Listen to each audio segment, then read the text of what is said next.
Politics, policy और people का किया है। मोदी जी ने लिबरलाइजेशन, ग्लोबलाइजेशन, मॉडर्नाइजेशन, मोदी ने क्या नहीं किया? ये देखने वाली बात है ना। आज विपक्ष क्यों राम राम बोल रहा है?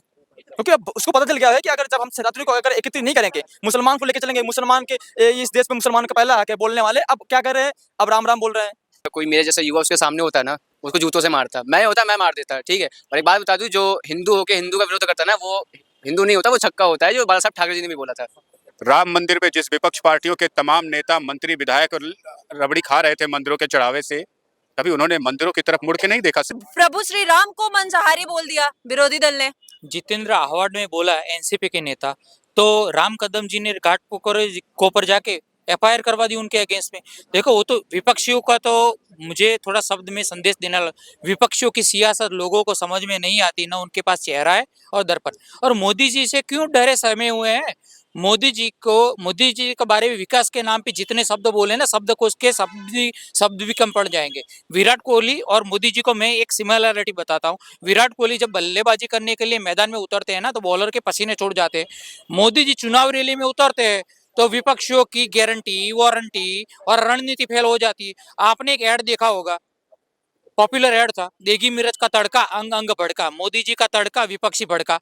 देखो, हर हर मोदी, घर घर मोदी, विश्व भर में मोदी। तो मोदी तो विकास के नाम पे, मैं भी गुजराती हूँ, गुजरात से आता हूँ, उनकी शासन व्यवस्था, आयोजन, जो नीतियां लाए हमें पता है। मैं भी विदेश, इंग्लैंड रहा हुआ, तो 10 साल पहले भारत को कोई पूछता नहीं था। G20 इंडिया ये दिल्ली में हुआ, सबके कल्पना से परे है। 25 जनवरी से लेके 25 मार्च तक जितने अयोध्या में जाएंगे, पर डे इतने तीर्थयात्रियों को हम कराएंगे, वहां पे कैंप लगाएंगे, उनके लिए सुविधाएं उपलब्ध कराएंगे, और इलेक्शन का भी अभी शुरू होने वाला है। तो क्या ये विपक्ष को लगेगा नहीं कि राजनीति के लिए सब कुछ हो रहा है? देखो, राजनीति, नीति शास्त्र और धर्मशास्त्र का मोदी जी ने समन्वय किया है। मोदी जी ने प्राचीन भारत और आधुनिक भारत का समन्वय किया है। पॉलिटिक्स, पॉलिसी और पीपल का किया है। मोदी जी ने लिबरलाइजेशन, ग्लोबलाइजेशन, मॉडर्नाइजेशन, मोदी ने क्या नहीं किया? देखो, 70 साल में बेड़ा घर कर रखा था ना, 9.5 साल में मोदी जी के पास कोई जादुई छड़ी नहीं है कि वो तरक्की पे एक दिन में ला देंगे। टाइम तो लगेगा, लेकिन मोदी जी अपना बनता वो कर रहे हैं, सारी योजनाएं ला रहे हैं। 24 में और भी अच्छी योजनाएं ला, और बम्पर जीत के साथ जीतने वाले। विपक्षियों ने आंकड़ा सुन के भी इस ठंडी में पसीने छूट गए उनके। विपक्षियों के पास चेहरा कौन सा है जो मोदी जी के कंपैरिजन में खड़ा रहे और बोले कि मैं क्यों? देखो, मोदी जी की विचारधारा क्या है पता है? अपने पिंजरे में से बाहर निकल करके देखो, तुम में भी एक मोदी है। तो मोदी तो देखो, सबका साथ सबका विकास हो रहा है, काम हो रहा है, क्यों नहीं हो रहा है? इंडिया गठबंधन में तो सब एक साथ सबका साथ लेके आ रहे हैं, क्या पता उसमें कुछ ज्यादा विकास हो जाए, नहीं लग रहा आपको? देखो, इंडिया गठबंधन में अखिलेश और सोनिया की नहीं बनती, नीतीश कुमार और दूसरों की नहीं बनती, शरद पवार और दूसरों, अन्ना डीएमके, तेलुगु देशम पार्टी, सपा, बसपा, जितनी ले लो, किसी का नहीं बनती। एक शोले मूवी का डायलॉग आपको सुना देता हूँ। गब्बर सिंह ने बोला सांबा को, सांबा कितने आदमी थे रे? बोले कि 3। ऐसे मोदी ने शाह को बोला, कितने विपक्षी दल थे रे? तो बोले कि 28। मोदी जी फिर से बोले, अब कितने बच गए ऐसा? बोले कि अभी सिर्फ 2। बोले कि 2 कैसे? 8 का अंक मैंने पास पिछले से निकाल दिया, तो 8, 2 ही बचे ना। तो देखो, मोदी जी का एक नारा रहा है, कांग्रेस मुक्त भारत, डेंगू मुक्त दिल्ली और आप मुक्त दिल्ली होने की संभावितता, प्रोबेबिलिटीज, पॉसिबिलिटीज बढ़ गई है। लेकिन विपक्ष तो कह रहा है कि डेमोक्रेसी के ये क्या काम हो रहा है यहाँ पे, कि विपक्ष रहेगा ही नहीं अब इंडिया में। विपक्ष तो है ही नहीं, बिना विपक्ष का कैसे चलेगा? नहीं, विपक्ष, अरे विपक्ष अपनी क्षमता बढ़ाए ना, विपक्ष को अपनी क्षमताएं बढ़ाई देनी चाहिए। मोदी जी देखो, एक मेरे लिए मोदी जी का एक शब्द है, मोदी जी विश्व गुरु है, युग पुरुष है, राजनीति के चाणक्य है, वोट बैंक कन्वर्जन के सबसे बड़े मैजिशियन है। उनके पीछे रणनीति बनाते हैं ये अमित शाह जी, उनका इंडिविजुअल, अरे मोदी जी छोड़ो, मोदी अमित शाह छोड़ो, उनके मंत्रालय के मंत्री भी ले लो, नितिन गडकरी, अश्विनी वैष्णव, पीयूष गोयल, एस जयशंकर। अरे अपना एक देश का, इधर भी तो है राहुल गांधी, सोनिया गांधी, नीतीश कुमार। राहुल गांधी तो मेरी दृष्टि पॉलिटिकल मैच्योर ही नहीं है। मंदिर जाने के लिए उनको तो मोदी जी ने सिखाया, तो क्या मोदी जी को राहुल जी के लिए देखो, मोदी जी राजनीति सिखाएंगे राहुल जी को? वो तो पढ़े लिखे हैं, वो लोग बोलते हैं कि भाई वो तो यहाँ से पढ़े हुए हैं, यहाँ से पढ़ा हुआ है, कोई कैम्ब्रिज हार्वर्ड कैलॉग अरे Harvard Cambridge Kellogg business school Stanford university से पढ़ने से MIT से पढ़ने से ज्ञान नहीं आ जाता। एकेडमिक क्वालिफिकेशन पे सवाल उठाते हैं नरेंद्र दामोदर दास मोदी पे, तो मुझे तो अच्छी क्वालिफिकेशन क्या मानी जाती है? देशवासियों के दुख दर्द परेशानियां और सत्ता समर्थ और समर्पण के साथ और सकारात्मक दृष्टिकोण के साथ मोदी जी काम करने चाहते हैं तो देश को करने, इनको विरोधियों को और विपक्षों को मैं सलाह देता हूँ करने दो ना भाई। सर विपक्ष का तो एक ही कहना है कि मोदी जी सिर्फ राम मंदिर के नाम पे काम कर रहा है और विकास रोजगार के बारे में तो कुछ बात ही नहीं कर रहे, बेरोजगारी महंगाई। मोदी जी ने हर वो असंभव कार्य जो हमें लगता था कि असंभव है, कभी संभव नहीं होगा, उसको पूरा करके समय से पहले पूरा कर लिया। राम मंदिर पे जिस विपक्ष पार्टियों के तमाम नेता मंत्री विधायक रबड़ी खा रहे थे मंदिरों के चढ़ावे से, कभी उन्होंने मंदिरों की तरफ मुड़ के नहीं देखा। सिर्फ लूटपाट उसको नष्ट करने का जो संयोजित प्रयास था, आज उसमें एक प्रधानमंत्री ने अपनी नैतिक जिम्मेदारियों को समझते हुए थोड़ा सा इनपुट, उसमें क्या फीता काटने जा रहे, चंदा नहीं दिया भारत सरकार ने, हिंदुओं के पैसे से मंदिर बन रहा है, सिर्फ फीता काट रहे हैं। अगर देश के इतने नीच किस्म के सांसद विधायक सत्ता में बैठ करके मठों मंदिरों पर नियंत्रण कर रहे थे, जिन्हें मंदिरों का फीता काटना भी गुजारा नहीं था, अच्छा नहीं लग रहा था, सोचिए वो आपके सनातन संस्कृति के साथ पिछले 70 सालों से किस तरीके की द्वेषपूर्ण नीतियां अपनाई होगी, किस तरीके से साधु संतों के मान सम्मान को रौंदा होगा, किस तरीके से सनातन संस्कृति की जो शक्ति थी उस शक्ति केंद्रों को नष्ट करने का प्रयास किया होगा। ये आज आपके बच्चों को बड़ी आसानी से समझ लेना चाहिए। अच्छा, तेजस्वी यादव कह रहे हैं कि मंदिर की जगह पे हॉस्पिटल बनवाने की, स्कूल कॉलेज खोलने की जरूरत थी, मंदिर की क्या जरूरत है, क्या गलत बोल रहे हैं? पिछले 70 सालों में तेजस्वी यादव को यही नहीं पता चला कि जब से वो पैदा हुए हैं मठ और मंदिर में अंतर क्या होता है। जो मठ होते हैं वहां शिक्षा का कार्य होता है हिंदू सनातन संस्कृति से। तेजस्वी यादव क्या, लालू प्रसाद यादव को भी ये बात पता नहीं होगी।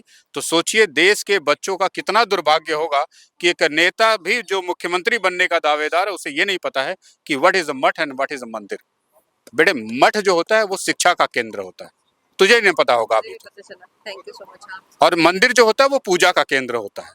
तो तुम्हारे 400 उड़ीसा में 400 मठों पर नियंत्रण है। मठ शिक्षा का मतलब केवल दुधबुहे बच्चों को ही शिक्षा नहीं दी जाती, बड़ों को भी दी जाती है, यंग को भी दी जाती है, बुढ़ापे में भी दी जाती है। सनातन में हर लेवल की शिक्षा है। बुजुर्ग को शांति के मार्ग पर, धर्म के मार्ग पर ले जाने की शिक्षा है, जवानी में उद्योग और व्यापार करने की शिक्षा है, बचपन में उसको संस्कारित करने की शिक्षा है, यहाँ तक कि पैदा होने से पहले भी बहुत सारी सनातनी शिक्षाएं हैं। तो उनका काम केंद्र है मठ। लेकिन लेकिन वो कह रहे हैं कि आपके माता पिता बीमार होंगे तो उनको मंदिर ले जाएंगे या अस्पताल ले जाएंगे। जब भारत की सनातन संस्कृति का समय था तो लोग 100 साल जीते थे। आज तुम टेक्नोलॉजी हॉस्पिटल बना के 60 साल पे मारने लगे हो। मर रहे ना लोग 60 साल में, तो क्या गलत कर रहे हो? आज तुम्हें बताऊं मैं, समय से ना उठते हो, समय से ना सोते हो, ना तुम्हारा कोई भगवान है, ना तुम्हारे कोई पूजा पद्धति है। इसकी वजह से तुम जो असमय भोजन करते हो 60 साल में मरने के लिए मजबूर हो जाते हो। तो ये सनातन संस्कृति का एक साइंटिफिक प्रभाव था कि जब उसका कोई पालन करता है, हमारी दादी भी जो पूजा पाठ करती थी वो 100 साल जीवित रही, आज भी हमारी 100 साल जीवित रही, लेकिन बाकी लोगों के उम्मीद नहीं है। तो ये थी सनातन संस्कृति के हेल्थ मिनिस्ट्री का काम, जो तुम्हारे पास आज की टेक्नोलॉजी में नहीं। अच्छा, अभी राम को भी, श्री राम को भी बोल दिया गया कि मांसाहारी है। मैम देखिए, जिसने बोला है ना, अगर कोई मेरे जैसा युवा उसके सामने होता ना, उसको जूतों से मारता। मैं होता मैं मार देता, ठीक है। और एक बात बता दूं, जो हिंदू होके हिंदू का विरोध करता है ना, वो हिंदू नहीं होता, वो छक्का होता है, जो बाला साहब ठाकरे जी ने भी बोला था। तो आप क्या कहना चाहेंगे? मंदिर बन रहा है लेकिन अभी तेजस्वी यादव भी कह रहे हैं कि मंदिर नहीं अस्पताल बनना चाहिए। 5 एकड़ में मस्जिद बन रही है, उसकी जगह अस्पताल बना दो, शौचालय बना दो, जो बनाना है बना दो। देश में समथिंग 1 लाख के आसपास मस्जिदें हैं, उसकी जगह तुम अस्पताल बना दो, हॉस्पिटल बना दो, स्कूल बना दो। उसमें नहीं बोलोगे तो मैं मंदिर में दिक्कत है। मंदिर में क्यों दिक्कत है? मंदिर में क्यों दिक्कत है? मस्जिदों के लिए मैंने आज तक किसी के मुंह से नहीं सुना कि यहाँ पे मस्जिद नहीं बननी चाहिए, यहाँ पे स्कूल बन जाए ज्यादा अच्छा है, हॉस्पिटल बन जाए ज्यादा अच्छा है, या कुछ अच्छा काम हो जाए ज्यादा अच्छा है। मैंने मस्जिद पे आज तक किसी के मुंह से नहीं सुना। वो नहीं कह रहे, विरोधी तो नहीं कह रहे कि हमें मंदिर से प्रॉब्लम है, वो कह रहे हैं कि सरकार जो कर रही है मंदिर के साथ राजनीति कर रही है, इससे प्रॉब्लम है। प्रभु राम के नाम के साथ मंदिर से उनके साथ राजनीति कर रही है, ये मेरा प्रॉब्लम है। हाँ तो आप लोग भी राजनीति कर लेते, बनवा देते मंदिर। आप लोगों ने क्यों नहीं किया? आपको मिले थे 55 साल, आपने एक भी ईंट रखी? हमारे मोदी जी आए 10 साल में, सबसे मोदी जी के आने के बाद सबसे पहला मुद्दा था राम मंदिर, जो उन्हें तुरंत सॉल्व किया, और आज राम मंदिर भव्य तरीके से बनके तैयार हो तो गया। कोर्ट से फैसला आया ना। तो हिंदू किसके साथ खड़ा था? पहले भी जुडिशियरी हिंदू किसके साथ खड़ा है? हिंदू आज मोदी जी के साथ। हिंदू पहले दबा हुआ था, हिंदू को दबाया गया था, गोधरा कांड हुआ, हिंदू को दबाया गया। ऐसे ऐसे कांड जानबूझ के किए गए ताकि हिंदू दब जाए। लेकिन अभी हमारी सरकार है, हम खुद बोलेंगे। अब अगर किसी ने मंदिर की तरफ आंख उठा के भी देखा तो उनकी जगह आंख की जगह उनका सर होगा। बातें एकत्रित हुए हैं, तो आज देख लीजिए किस तरह से विपक्ष भी आज राम राम राम राम बोल रहा है। ये देखने वाली बात है ना, आज विपक्ष क्यों राम राम बोल रहा है? क्योंकि अब उसको पता चल गया है कि अगर जब हम शिवरात्रि को अगर एकत्रित नहीं करेंगे, मुसलमान को लेके चलेंगे, मुसलमान के इस देश में मुसलमान का पहला हक है बोलने वाले, अब क्या कर रहे हैं? अब राम राम बोल रहे हैं। ये डर जो है अब दिख रहा वो है बोल रहे सामने। मेरे अंदर से मैं अपनी श्रद्धा से राम राम बोलूंगा, हाँ। मोदी जी के कहने से राम राम थोड़ी बोलूंगा। अच्छा, ये बताइए 2014 से पहले इनका श्रद्धा कहाँ था? 2014 से पहले इनका श्रद्धा कहाँ था? वो बोलते थे, दिखाते नहीं थे। पहले मुसलमान मुसलमान होता था, अब हिंदू मुसलमान हो रहा था। दिक्कत है इनको, दिक्कत तो नहीं होनी चाहिए फिलहाल। इनके तो खून में गद्दारी है, सिंपल सी बात है। कैसे? कैसे क्या देख लीजिए किस तरह से विदेश में जाके बैठ के जब भारत को गाली देते हैं, ये खून में गद्दारी है ही, तभी तो देश विदेश में बैठ के गाली दे रहे हैं ये। चलिए 22 जनवरी दूर तो नहीं है, लेकिन देखते हैं तब तक कितनी बातें आती है। जितनी जुबान उतनी बातें, सबके जुबान पे सिर्फ राम का ही नाम है। देखते हैं 22 जनवरी को क्या होता है। आप हमारे साथ बने रहिए ओपिनियन भारत। धन्यवाद।